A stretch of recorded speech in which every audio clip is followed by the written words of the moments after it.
Hi అండి, ఈరోజు short ఏంటంటే కరివేపాకుని స్టోరేజ్ చేసుకోవడం అనమాట. ఇలా కరివేపాకుని తెంపి కడిగి ఆరబెట్టుకోవాలి కాటన్ క్లాత్ మీద. ఆరినాక ఇది నేను మీషోలో తీసుకున్న బాక్స్ అనమాట. ఈ బాక్స్లో ఒక టిష్యూ పేపర్ వేసుకొని ఇలా కరివేపాకు అంతా ఆరిన తర్వాత మంచిగా రిబ్బుకొని ఓన్లీ ఆకులను మాత్రమే ఈ బాక్స్లో వేసుకొని స్టోరేజ్ చేసుకోవాలి. మనకి నెల రోజుల పాటు ఫ్రెష్గా ఉంటుంది. ఒకసారి ట్రై చేసి చూడండి.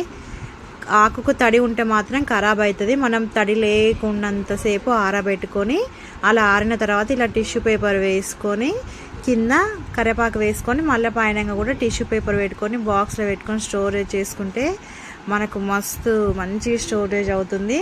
మీ అందరికీ నచ్చుతుంది. కంపల్సరీ ట్రై చేయండి. మీకు కనుక నచ్చినట్లయితే ప్లీజ్ లైక్, షేర్ చేయండి, సబ్స్క్రైబ్ చేయండి.